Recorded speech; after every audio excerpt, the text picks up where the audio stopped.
एका आपल्या नवीन व्हिडिओमध्ये स्वागत आहे। आणि जर तुम्ही माझा एकविराचा किंवा लोणावळ्याचा ब्लॉग बघितला असेल तर त्याच्यामध्ये इश्यू झालेला। हा माझा कॅमेरा आहे। त्याच्यामध्ये प्रॉब्लेम काय येतं की जेव्हा आपण बाईक चालवत असतो तेव्हा विंड नॉईज जास्त येतो, त्यामुळे सतत मला थांबून थांबून एकतर शूट करावं लागत होतं, नाहीतर मला तो वायझर खोलून शूट करावं लागत होतं, कारण माझा आवाजच एवढा क्लिअर नव्हता येत। म्हणून मग ह्याच्यावरती मी सोल्युशन काढत होतो, पण मला तर भेटला नाही। त्यामुळे मी आता घेतला आहे। हा ॲक्च्युली एक गिफ्ट आहे। सोल्युशन म्हणजे DJI Osmo 4। खूप लोक बोलत होते मला की गोप्रो वगैरे सोबत जा, तर ॲक्च्युली मी जेव्हा हा यूज़ करत होतो तेव्हा खूप प्रॉब्लेम काय व्हायचे माहिती आहे काय, की ह्याच्यामध्ये सिंगल बॅटरी आहे, प्लस याचं चार्जर नाही आहे आणि ह्याच्यासोबत खूप सारे माउंट्स आहेत। पण DJI Osmoमध्ये मी कॉम्बो पॅक घेतला आहे, जो मला अराऊंड 30 की 29ला पडला। 29, ऑलमोस्ट 29 पडला। तर त्याच्यामध्ये एक रॉड येतो, 3 बॅटरीज येतात आणि एक चार्जिंग केस येतो। तर मी हा खोलून दाखवतो तुम्हाला, पण आधी क्लिअर करतो की गोप्रो मी का नाही घेतला। कारण गोप्रोमध्ये काय इश्यूज आहेत माहिती आहे, की जर मी गोप्रो घेतला असता तर तो मला 26ला पडला असता, 26,000ला। प्लस मला त्याच्यामध्ये चार्जिंग केस घ्यायला लागलं असतं वेगळं, प्लस मला बॅटरीज घ्यायला लागल्या असत्या। तो अराऊंड माझा खर्च 40च्या वरती गेला असता। आणि ह्याच्यामध्ये एक बोनस फीचर आहे, तो पण मी तुम्हाला सांगतो वरून। प्लस ना मी गोप्रो वापरला आहे ना हा वापरला आहे। खूप लोक गोप्रो आधीपासून वापरत असतात, तर त्यांना तो इझी पडतो गोप्रो घ्यायला। प्लस याचं वाईड अँगल गोप्रोपेक्षा जास्त आहे। आता मी एक एक खोलून दाखवतो तुम्हाला नक्की याच्यात काय काय भेटलं आहे आपल्याला। आधी ॲक्सेसरीजचा ओपन करतो मी। याच्यामध्ये एक आपल्याला Type-C to Type-C केबल भेटतो, प्लस हा आहे याचा क्विक माउंट, जो आपण क्विकली काढू शकतो आणि लावू शकतो।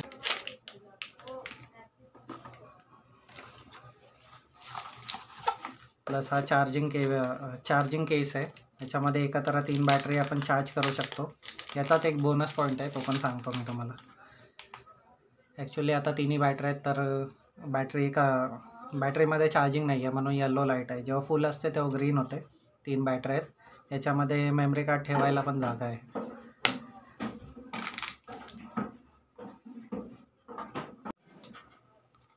प्लस अजून ह्याच्यामध्ये काही स्टिकर आणि याच्या ॲपसाठी हा बारकोड वगैरे आहे। हे स्टिकर्स आहेत जे आपल्याला लावायचे असतील तर।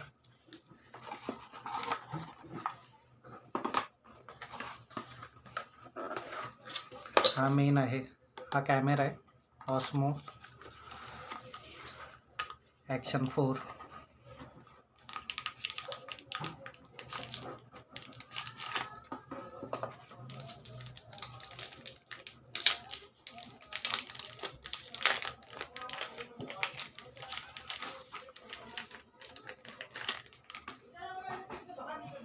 हा कॅमेरा आहे, मी अजून चालू नाही केला, बॅटरी याच्यात आहे म्हणून।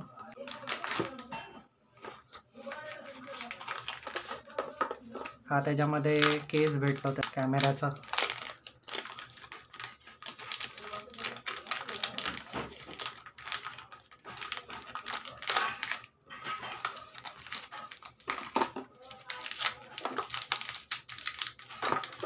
हा अजून एक क्विक माउंट आहे।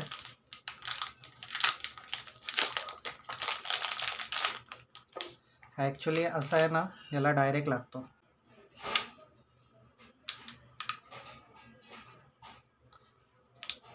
याला डायरेक्ट लागतो आणि जर खोलायचं असेल ना तर आपल्याला हे प्रेस करून इथून खोलावं लागतं।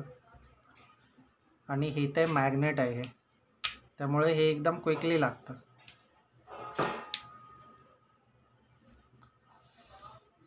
सो मला हे एक चांगली गोष्ट वाटते याच्यातली।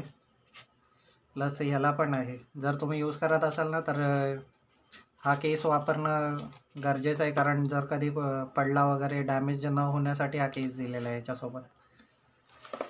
प्लस अजून ह्याच्यामध्ये काही स्क्रू आहेत आणि हा एक अजून एक माउंट आहे। याच्यामध्ये एक प्लस पॉईंट सांगत होतो मी तुम्हाला, की हा माझा मोबाईल आहे, हा Type-Cचा आहे आणि हे पण Type-Cचं आहे। तर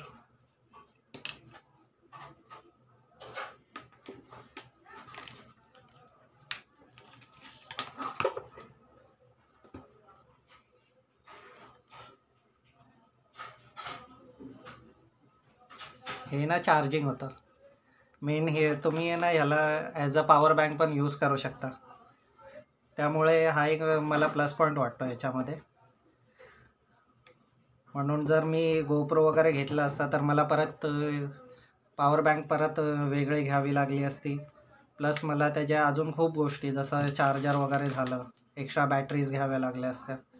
सो मला हे व्हॅल्यू फॉर मनी वाटलं म्हणून मी विचार केला हेच घेतो. वरून मला वाईड अँगल जास्त आवडतो.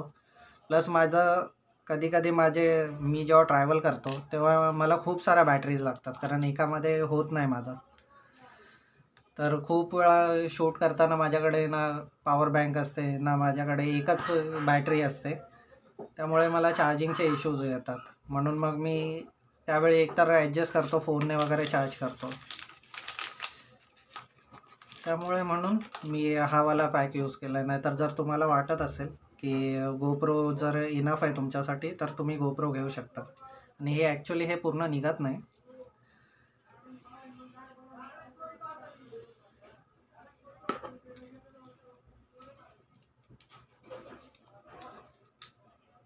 हे अर्धच ओपन होतं. तर तुम्ही आहे ना हे ह्याला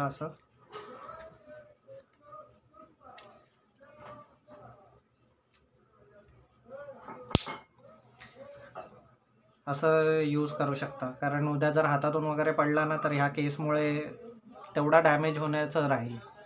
प्लस तुम्हाला ऑन करून दाखवतो, पण याच्यामध्ये प्रॉब्लेम काय आहे माहिती आहे, याच्या सेटिंग्स कराव्या लागतात. त्या अजून मी केल्या नाही आहेत. तर त्याचा मी एक वेगळा व्हिडिओ बनवेन सेटिंगसाठी.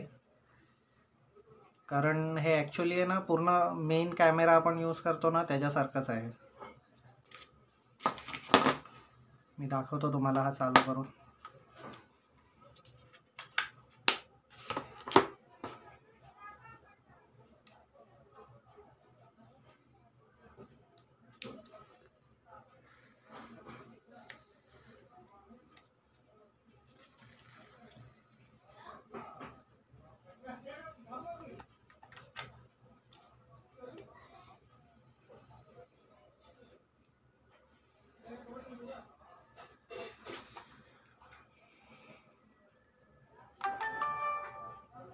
मी डिव्हाइस डाउनलोड नाही केलं आहे, पण आता सध्या स्किप करूया आपण हे.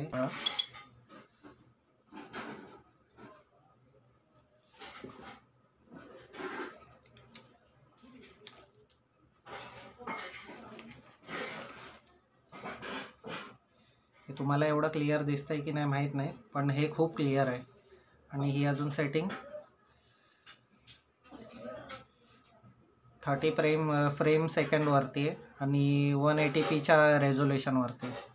अजून मी सेटिंग ह्याच्या केल्या नाही आहे, स्टेबिलिटी वगैरे काहीच नाही.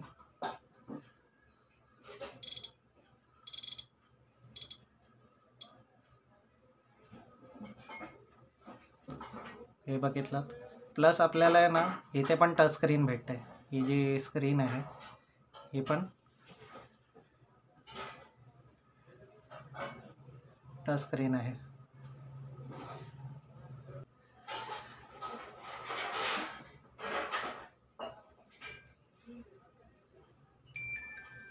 प्लस याची क्लिअरिटी चांगली आहे, लॉंग लाईफ बॅटरी आहे, प्लस नाईट विजन चांगलं आहे. त्यामुळे मला हा खूप आवडला. मी आधी याचे रिव्ह्यूज बघितलेले, रिव्ह्यूज खूप चांगले होते. प्लस हा आहे पण खूप प्रीमियम. याची पॅकेजिंग पण खूप प्रीमियम आहे. जेव्हा मी यूज करेन तेव्हा नक्की तुम्हाला याचा एक सॅम्पल दाखवेन. पण सध्या तरी आपण ह्याच्यासोबतच शूट करतो आहे. आपल्याला ह्याचे अजून थोडेफार ॲक्सेसरीज वगैरे घ्यावे लागतील, जसं स्क्रॅच गार्ड झालं, माईक झालं. एक माईक घ्यावं लागेल आपल्याला, वायरवाला माईक. त्याचा पण मी रिव्ह्यू देईन. हा एक त्याच्यासोबत रॉड भेटतो. हा जर ओपन केला ना तर हा अराऊंड 6 फुटाच्या एवढा मोठा आहे. हे आता कॅमेऱ्यात येणार नाही, पण असं मी शूट करून दाखवतो तुम्हाला. हा पण खूप प्रीमियम आहे. ह्याचे रबर पॅडिंग पण खूप प्रीमियम आहे. आणि याच्यावरती जर तुम्ही ब्रँडची मार्किंग बघितलं तर ती पण खूप प्रीमियम आहे. हा जो कॅमेरासोबत आपल्याला जो ॲप भेटतो, जे बारकोड आपण स्कॅन करून डाउनलोड करतो, त्याच्यावरती जेव्हा एडिटिंग करताना आहे ना, हा पण त्याला गायब करू शकतो.